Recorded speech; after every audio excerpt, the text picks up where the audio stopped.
ang Serpentina Plus Herbal Capsule nga mapalit sa mga butika. Dali nag-normalize ang blood sugar level ni Mila Sudugan, taga Dolores Antipas, Cotabato, kay nagtumar siya sa Serpentina Plus Herbal Capsule.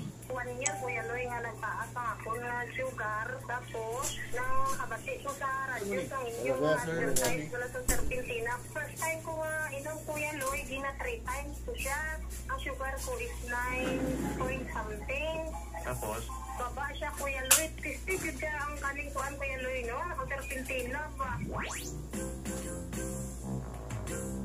imo na bang gisulayin mga higala ang Serpentina Plus Herbal Capsule? Sulay na aron mo normalize na ang imong blood sugar level. Kung doon na kay pangutana o ikasulti, ipadala ka na sa itong text line 0977-1825833. 0977-1825833. Buhay na manamilit na ako na kita ikong oras ng atong programa. Kahimsog sa panglawas atong ampingat kung KPA nga hatod sa Kanami Marketing. Ako si Kuya Loy. Daghang salamat.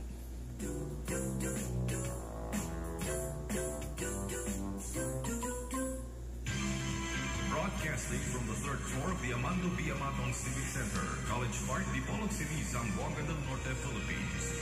This is the Andres Bonifacio College Broadcasting System Incorporated, the better FM alternative, AA 925. Member, Kapitan ng Broadcaster ng Pilipinas. Ang atong takna, untop alasay sa kabuntagon. Sunod nga programa, usa ka binayran. Ang tanang pulong, iya lamang sa magsisibya ug walay labot ang mga kawani ug tigdumala ning istasyon.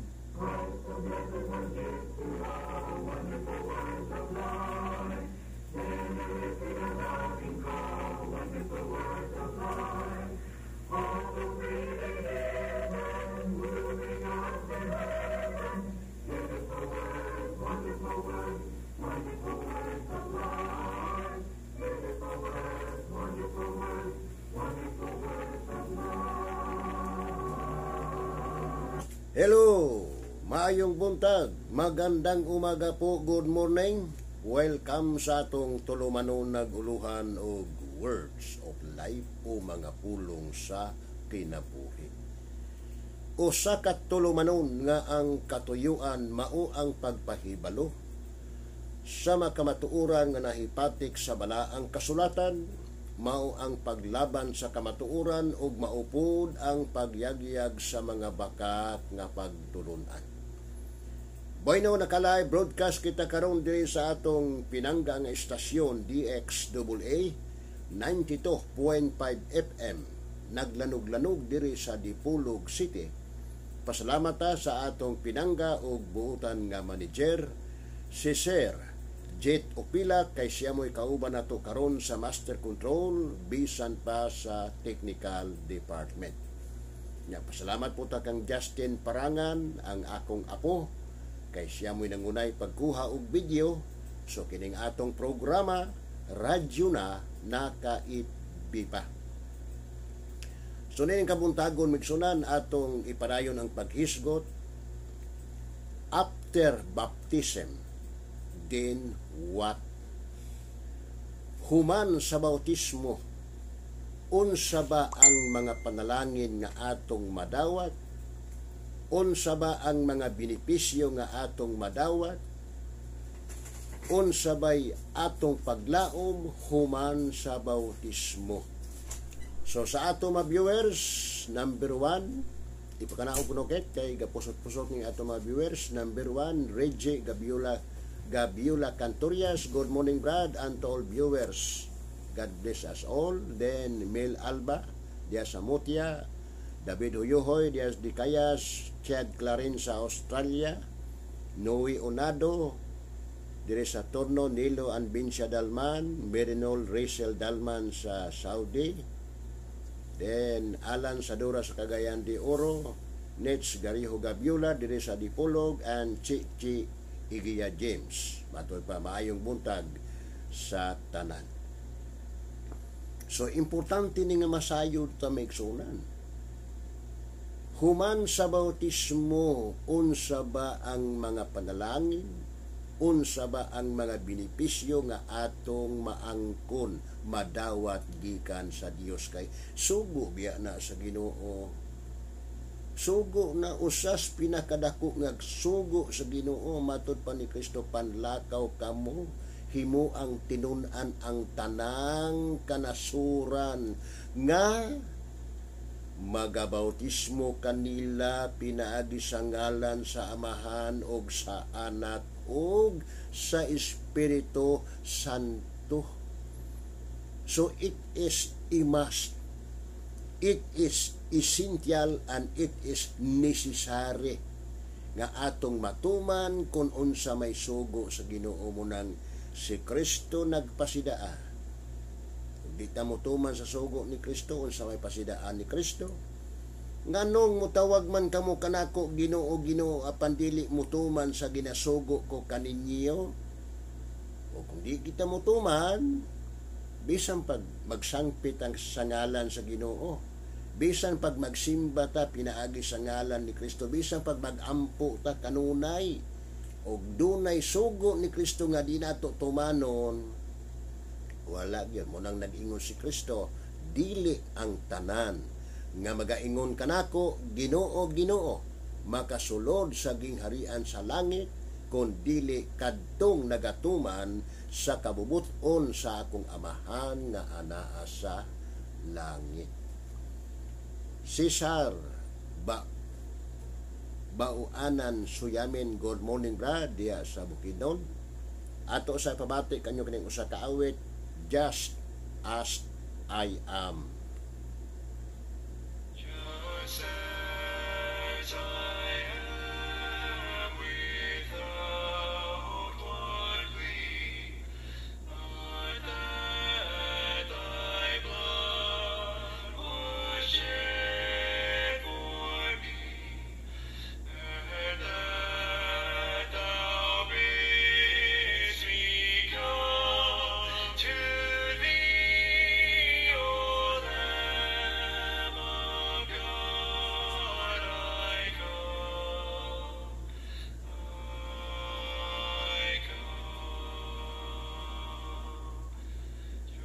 just as I am, and waiting not to rid my soul of one dark bond, to thee whose blood can cleanse each spot, O Lamb of God, I come,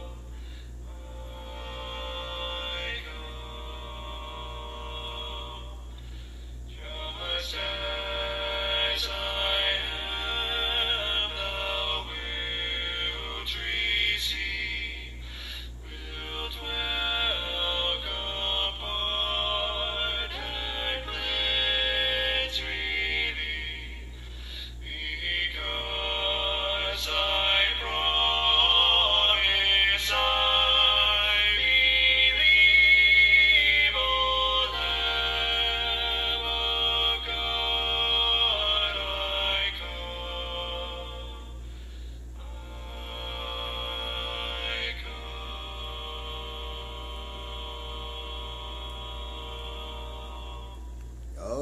Okay, pagkanindot sa maong awit, Just As I Am. Then, Nets Gariho Gabiola, good morning sa tanan, labi na kang Sunny o Caroline Ugo. Julita Binlot Hapinan, diri sa Galas, and Evelyn Binlot Kalimot. Then Marites Cano Niles, good morning da sister. Good morning uncle, God bless. Matod pa ni Jolita Binlot Hapinan, good morning brad, og sa tanang naminaw. Karon ato yung isintro ang atong pagbalandong sa mga pulong sa Dios.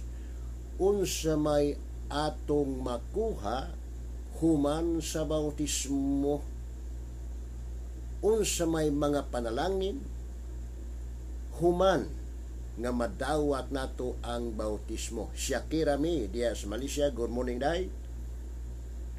Well, atong ipatubag pinaagi gis Biblia migsunat.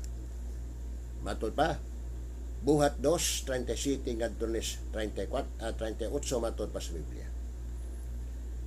Og sa ilang pagkadungog niini gisakitan sila sa kasing-kasing, og kang Pedro og sa ubang mga apostoles sila nangutana nga nag-ingon, mga igsuon unsa may among pagabuhaton.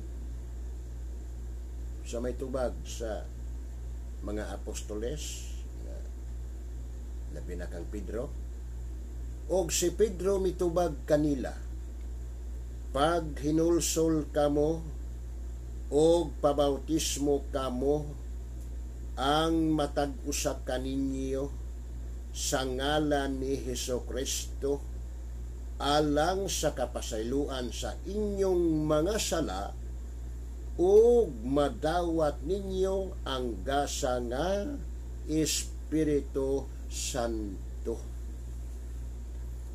Sa unsang paagi nga mapasaylo ang atong sala, pinaagi man di ay sa bautismo. Unya, dili lang kay mapasaylo ang atong mga sala, kundili hatagan ta sa gasa sa Espiritu Santo. Libre na, gusto na ulay bayad na. Ang ato igo lang tamutuman kay ang Dios may mo hatag nato, ang Dios may mo pasaylo sa atong sala, ug siya po'y muhatag kanato sa balaang Espiritu, libre na.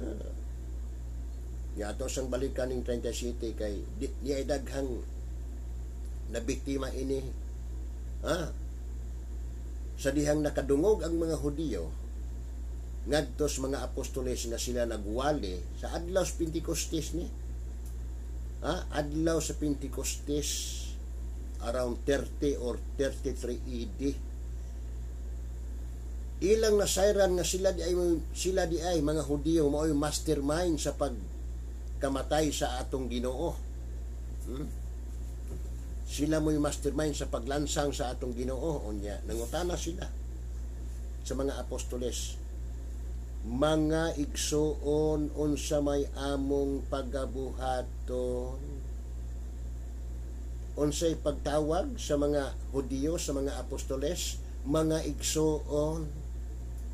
Wala ba ingnas mga Hudiyo, mga pastor, mga ministro, mga pader, wala ba ingna. Diklaro, mga igsuon. Mao nang nag-ingon si Kristo, kinahanglang walay tao nga pagahinganla ninyo nga amahan, kay kamo adunay usa lamang ka amahan nga anaa sa langit, unya kamong tanan mga magsuon. Na Mateo 23. So unsa may tubag sa apostol nga mao si Pedro? Unsa tubag?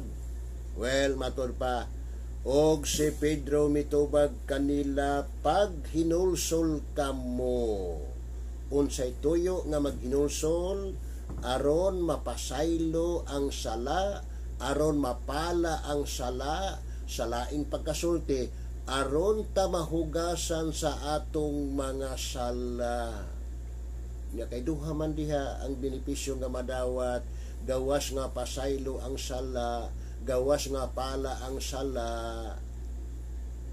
Kung ang paghinulsol alang sa kapasayloan sa sala, maupo di ay ang bautismo. Pag hinulsol kamo, ang matag-usa kaninyo ug magpabautismo, unsay tuyo aron mapasaylo ang atong sala, aron mapala ang atong sala, aron mahugasan ta sa atong mga sala. Prang Sherot sa Dikayas, mo nang si Pablo kaneto nga gitawag pa nagsaulo, sa dihang nakabig na siya sa pantulunan sa atong Ginoong Hesukristo. Dito sa usa ka balay, kay nabuta man siya migsunan, kay ang iyang misyon maumanta ang pagluto sa iglesia. Apan kay nabuta man siya, giagak na lang siya paingos balay. Dito sa maong balay nagaampo siya, tulo ka adlaw, tulo ka kagabiing inampo. Nagpuasa siya, wala siya mukaon, wala mo inom. Nagpaabot og unsay buhaton, kay sa dihang nangutana siya Ginoo, kinsa ka ba Ginoo? Mingon ba ang atong Ginoo, Saulo, Saulo, nganong ginalutos mo ako? Sa may tubag sa Ginoo, ngan ha? Ako si Jesus. Nganong ginalutos mo ako, muna'y pangutanan ni Kristo ngadto kang Saulo. Unya nangutana si Pablo, kinsa ka ba Ginoo? Ako si Jesus ang imong ginalutos. Sa ato pa kung atong lutoson ang makatawhan nga iyas Ginoo, kung atong lutoson ang mga tinun-an nga iyas Ginoo, sama ra nga atong giluto si Kristo, kay si Kristo man ang ulo. Siyempre, bisan asang parte sa atong lawas nga masakitan, maapil magkasakit ang ulo. Sakitan kag ngipon, di ba? Masakitan ang imong ulo. Sakitan ka sa imong mata, di ba? Masakitan man ang imong ulo. Ha? Matunog kag tiil, maapil og kasakit ang imong ulo. Masamad kas kamot, maapil og kasakit ang ulo. Anuman, di man na magbulag ang ulo ang lawas.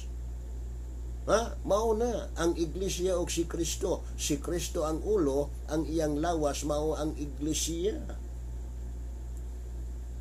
Mao na nga si Pablo kaniadto, ha? Sa dihang nagpuasa siya, nagpaabot og sa iyang buhaton kay ang instruction sa Ginoo, umadto ka dito sa syudad, kay dito sa syudad tug-anan kag unsay imong pagabuhaton. So dito nagpaabot siya kung sa iyang buhaton, nya miabot man ang tinun-an sa Ginoo nga mao si Ananias. Sa Buhat kapitulo 22 ato makita na gikan ni sa bersikulo 14, 15 ug 16 matod pas Biblia. Og siya miingon, ang Dios sa atong mga ginikana nagpili kanimo aron masayod ikaw sa iyahang pagbuot og makakita kaniya nga matarong og makadungog og tingog gikan sa iyahang ba kay ikaw himuon man nga saksi alang kaniya ngadto sa tanang mga tao, may tungod sa imong nakita og nadungog. Kinsa may nakita og nadungog ni Saulo? Wa may lain si Kristo. Jerry Parpar, hello, good morning brad, and to all listeners, God bless you always, have a nice day. And Jerry Aklon, damaing sa Metro Manila. Ha? Kinsa man ang nadungog ni Saulo, kinsa man ang nakita ni Saulo, wa may lain si Kristo. Unya matod pa sa Biblia, ang Dios sa atong maginikana nagpili kanimo aron masayod ikaw sa iyang pagbuot og makakita kaniya nga matarog og makadungog sa iyang tingog gikan sa iyang baba. Dunay Dios sa ilang maginikanan kanila nga nagpili kang Saulo aron masayod siya sa pagbuot sa Dios, makakita ug makadungog. Kinsa ba ang nakita, kinsa ba ang nadungog ni Saulo sa diyang miadto sa Damascus aron lutoson ang iglesia? Ang iyang nakita, ang iyang nadungog, mao gayod ang atong Ginoong Hesukristo. Nagyan ko na ni Kristo, ako si Jesus ang imong ginalutos. Onya, sa diyang dito na siya, tulo ka adlaw, tulo ka gabiing inampo, nagpuasa, kinahanglang mahugasan sa siyang sala, kay dako biyag sala si Pablo, lani man imong gipamatay ng mga membro sa iglesia, usas napatay mao si Esteban. Ha? Murderer si Pablo, gigang ko na nga murderer na si Pablo. Paano sumay? Aron mahugasan siyang sala, unsa may ipabuhat sa Ginoo ngadto niya, naraw 22:16, ilista ninyong bersikulo niya, kamoy basa. Og karon, unsa pa may imong gipaabot, tumindog ka og magpabautismo og hugasa ang imong mga sala, pinaagi sa pagtawag sa iyahang ngalan. Sa unsang paagi nga nahugasan si Saulo sa iyang sala, pinaagi man diay sa bautismo. nga nagpasabot kadtong pagtuo ni Saulo wala to makapahugas sa iyang sala.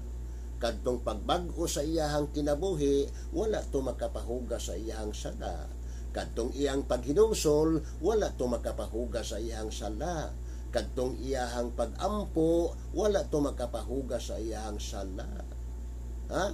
Ang nakapahugas sa iyang sala mao di ay ang bautismo. Busa importante ang bautismo, usanas mga benepisyo nga atong madawat human sa bautismo ug unya niya pagid ang pagkapin madawat nato ang gasa nga Espiritu Santo. Ang pangutana, nganong importante man na sa atong kinabuhi ang Espiritu Santo? Unsa man ay gimbuhaton sa Espiritu Santo? Sis Amandi diya sa diri sa Dipolo, good morning daday. Unsa gingon? Episos 1:13 ngadto 14 matod pas Biblia. Pinaagi kaniya kamo usab sa pagkadungog ninyo sa matuod nga pulong sa maayong balita may tungod sa pagluwas kaninyo, og sa nagpanuon na kamo kaniya gitimbrihan kamo nga ang gitimbre mao ang gisaad nga Espiritu Santo nga mao ang patinga sa atong panulundon hangtod nga makapanag-iya na kita niini alang sa pagdayig sa iyang himaya. Buddy Blen Adit, good morning to all. Si brother Andong, no? Kumusta dia, brother? Janjan Andong dia sa Negros. Unsa? Nganong importante na? Kay kanang balaang espiritu, maunay timbre, maunay atong timbre, maunay ato ang marka, ang matag tinunan sa Ginoo iyang dimarkahan nga kanang mga tawhana nga bautismado dunay mga marka na aron dili mawala, dunay mga marka nga itimbre sa balang espiritu nya kana timbre alang sa panulundong dayon. Na mao nang nagmando si Pablo unsa may iyang giingon sa 4 bersikulo 30 matod pa ni Pablo. Og ayaw ninyo pagsakita ang Espiritu Santo sa Dios ni kinsa gikatimbrihan kamo alang sa adlaw sa pagtubos. Dunay timbre ang nakristohanon, dunay marka ang nakristohanon sa laing pagkasulti, dunay silyo ang makristohanon, dunay tato ang makristohanon, mauna ang balaang espiritu. Unya, kung madawat nato ang balaang espiritu, maunay mutudlo kanato ngadto sa tanan. Maumani mutudlo muna ang tao nga walay bautismo, dili gyud in taon makasabot sa mga pulong sa Ginoo. Bisan unsa unyag basa sa mga pulong sa Ginoo, dili gid siya makasabot nganuman wala man say balaang espiritu nga maoy mutudlo kaniya. Giyon santo pagkasiguro Willia Ronald Alintahan dia sa Dado Alamada, good morning da brad. Unsa gingon? Juan 14, si Kristo mismo ang nagpayag matud pa. Apan ang manlalaban ang Espiritu Santo nga sa akong ngalan igapadala sa Amahan, siya mao ang magatudlo kaninyo sa tanang butang ug magapahinumdom kaninyo sa tanan nga akong gikasulti kaninyo. Unsay gibuhaton sa balaang espiritu human nato madawat ang Espiritu Santo? Siya mao ang magatudlo kanato sa tanang mga butang og magapahinumdom kanato sa tanan nga gikasulti ni Kristo. Asa man nato pangitaan ning gipanulti ni Kristo? Naas Biblia. busa bisan unsaon na tugtuon sa Biblia og wala tay Espiritu Santo, dili kita kasabot sa mga pulong sa Ginoo. Munang daghang mga tao ron nga nabuhi nining kalibutan na nagbaton tuod og Biblia apan di gid makasabot nganuman wala may bala ang Espiritu. Mao nga gawas man yan ang balang Espiritu mo'y mo deklarar, maoy mo pumatuod nga kita mga anak sa Dios. Yun sa nato man pagkasayo, dibil niya, ang Biblia mo'y mutubad. Roma, Kapitulo 8, versikulo 14, o sa may gipahayag sa Biblia. Dayo mulokso ta sa atong litson ng 16, matod pa. Kay ang tanang dinamanduan sa Espiritu sa Dios, mga anak sila sa Dios, kay wala kamo makadawat sa Espiritu sa pagkaulipon, aron mga hadlok na usab kamo, hinunua, mao'y nadawat ninyo ang Espiritu sa pagkainanak, sa dihang managtuaw kita sa pagpangamuyo nga magaingon, Aba, Amahan. Ang Espiritu gayod mao ang magapanghimatuod uban sa atong Espiritu nga kita mga anak sa Dios. Mariam, Odem, og Damina. Good morning, Madam Mariam. Bago na ito nga prene, murag tagalaing naso dagawin nyo, kay Mariam, Odem, og Damina. Kinsa pumatuon nga kita mga anak sa Dios, mao biya ang balang Espiritu. Kay ang Espiritu mao man ay mutudlo kanato sa tibuok kamatuoran, the whole truth. Ang balaang Espiritu mo'y mutudlo kanato ngadto sa tibuok kamatuoran. Diyon sa mato pagkasayo, duel ang Biblia mo'y mutubag niya. Juan Kapitulo 16, versikulo 13, matod pa sa Biblia. Inigabot sa Espiritu sa kamatuoran, kinesya mao ang magatultol kaninyo ngadto sa tibuok kamatuoran. The whole truth. We need the whole truth, not parts of the truth or not some of the truth, but we need the whole truth and nothing but the truth. Ang tibuok kamatuoran, unya ang balang Espiritu mo muga magatultol ka na to, magagiya ka na to, aron masayo ta unsa ang hingpit nga kabubuton sa Ginoo. Muna sikreto kalusa na to madawat ang Espiritu Santo human biya sa atong pagpabautismo.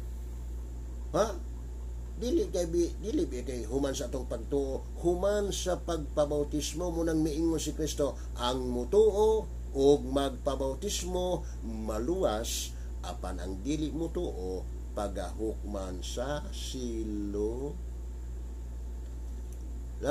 So perting importantiha migsunan ang bautismo. Munang daghang mga tao ron nga wala gyud. Unya ang balaang Espiritu mao man ay mugiya kanato, mo'y mutabang kanato sa atong kaluyahon. Niya pamatud-an nato na nga ang balang Espiritu mo'y mugiya, mo'y mutabang kanato sa atong kaluyahon. Roma 8 versikulo 26. Sa ingon usab nga paagi ang Espiritu mutabang kanato sa diha nga magmaluyahon kita, kay kita ugod dili man makamaong muampo sa hustong inampuan, apan ang Espiritu mao ang mangunay sa pagpangamuyo alang kanato, uban ang laglom nga mga pag-agulo nga dili arang malito o pulong. So makita nato magmaluyahon ta ang balang Espiritu mo'y mutabang kanato bisan pa sa atong mga pag-ampo. Bueno, paspas ang atong oras. Kung dunay mga pangutana, dunay mga reaksyon, ipadangat pinaagi sa atong cell number 0912-414-9664 umin sa atong messenger. Sa ngalan sa Church of Christ nga nagatuo nga si Kristo matuod nga Dios, kini si Edgar Parangan, kauban nato si Justin Parangan, inabagan sa atong pinangga og maabtik nga manager si Sir Jet o Pilak, manamilit kami sa pag-ingon. Daghang salamat sa inyong pagpaminaw.